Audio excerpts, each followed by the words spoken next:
Well, some of them anyway. How you doing? I'm doing well as can be expected. I love how you have your I love Meadowview shirt. Some, Always. somebody's Yeah. got to love a little Yeah. forsaken How are you doing? piece of heaven that folks don't treat right. Yeah, I know Meadowview is near and dear to your heart. Well, first let me just say, this week, Happy Black History Month. We're in February. There's like so many things. Happy Black History Month. There's Lunar New Year. There's Ramadan Mubarak. That's why Sarah's fasting right now. She can't even have water. So I'm like, do you need Until water? sundown, right? Yep. Yeah. Oh, well. Yeah. Couple hours. So, yeah. How are you doing? I'm doing well. Yeah, like I always say, I'm doing well as can be expected, living in a crazy world with crazy folks. But other than that, I'm well. Yeah. And I'm always trying to advocate to make our little piece of the crazy world a little bit less crazier Yeah. and stuff. That's Yeah. why I come here every month. And I appreciate That there's that. an open slot. And I come here, and even if nobody else says, like, hey, Meadowview, we need a whole lot of stuff fixed. Yes. And I'm here saying it again. Yes. But anyway, other than that, and you all doing well? Sarah, who your name is not Hannah, but Sarah, okay. And Miss Susan, Yes. Yeah. all right. Yeah. And Mai, all is well. So what's new for Meadowview? Tell me something good that's happening or projected for Meadowview that I don't know about. What is good on? Well, I know the top on the top thing on in my queue is the budget right now. We're in the budget season right now, so trying to do everything I can to see if we can have a budget that can reflect our values, right? Yeah. Keep going. Yeah, so I'm starting off with that because I think about resources. We need more resources for Meadowview. We need more resources for District 8. So budget is on top of my mind right now. But, and that's all needed, but the Yes. problem is, somehow, you and your cohorts on the council, not you alone and stuff, have Yeah. managed to plunge us into a 66 and counting $1 million deficit, and that's starting out. And that's just, anyway, mind-boggling and stuff. And I know cities and counties and states kind of do that all the time and stuff, but it shouldn't be, you know? Not all cities and not all counties run a deficit. Because, I mean, no matter how much we cut, and there's gonna have to be some cuts, and if it does, and if we don't cut it this year, you're gonna have to cut it next year, Yeah. and then you're gonna have to find a place to find those resources and stuff, because you still gotta pay people Yeah. for the stuff that they did. Yeah. Which brings me to we keep spending money that we don't have. Yeah. We, meaning y'all, Yeah. not me. Yep. Our Because if I ran my affairs, business, your house. house, the way you do, Yeah. you folks did, I'd either be in jail or bankrupted 100 times. But for some reason, if you're in government, you can kind of like, 60 million in the hole. No, we'll just keep going until we get to 200 or 300 or a billion. Yeah. $1 billion in the hole like some cities, Yeah. and then we bankrupt. But Yeah. so the budget is That we're is- trying to. Yeah, so the new city manager, hopefully you'll get a chance to meet her at our community conversation that's happening next month. Mara Keisha Smith, I really like her. She and her team is bringing budget items to council next month. And every department is going to talk about their budget and what they're going to put on the table. And then in April and May, the city council will have to have a conversation about it.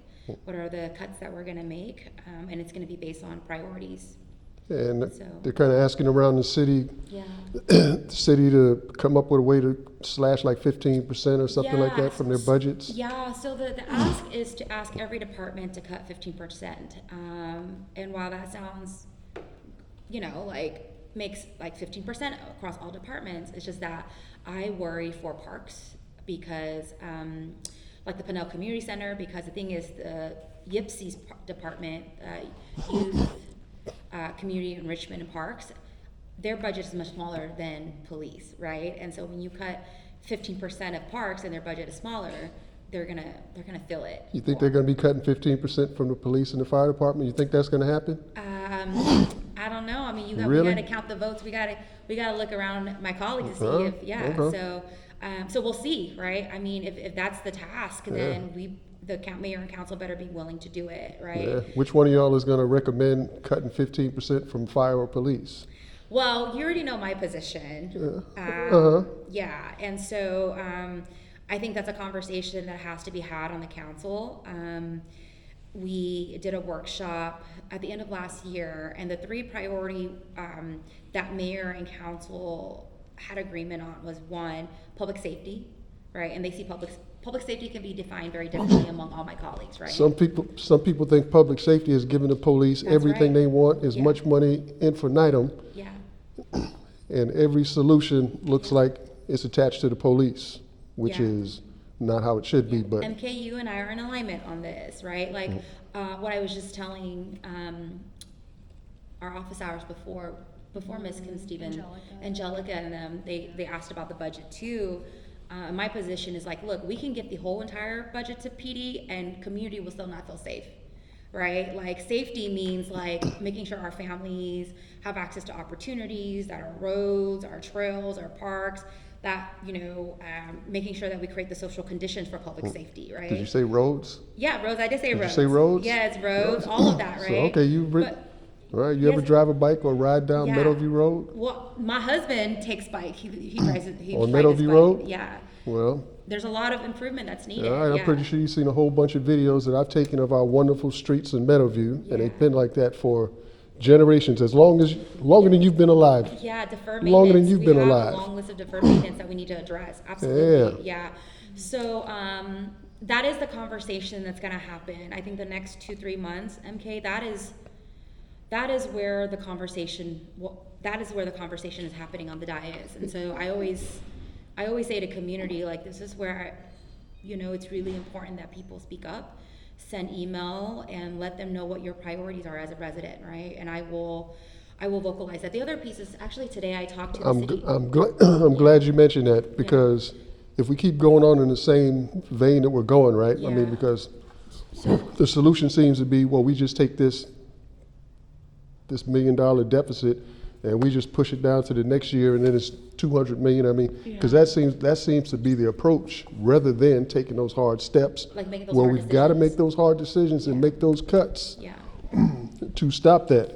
And at the same time, since we're talking about budgets and cuts and stuff, so last year, you guys, now, we knew we were in a deficit, but the city council says like, yeah, you know what, we need to give ourselves a nice little raise. That is a horrible, that's just horrible optics. I know, I'm gonna take a raise I didn't take at the the same raise. time. And I'm glad you didn't, and I appreciate that. Now, how does that work? So if you don't take it, they just don't pay you, or you give They it just back? don't. Yeah, they don't pay me, and I can say direct that to District 8. Okay. making sure- yeah. And I think you should go further than that, because it's according to the charter. Yeah, And they act as if, well, it's in the charter and we have to do this. Yeah. Well, you have the ability to change the charter. Yeah. Yeah. That's an action that you could take moving forward. Yeah. But if we don't stop it here, if we don't say like, look, we don't need to do this, as long as we're in a budget deficit, as long as it takes, there's no pay raises for any of the city council staff. Yeah. And I would like you and your staff to propose that and say, this is what we need to do. What is wrong with you folks and stuff? I mean, that just looks absolutely horrible. Yeah.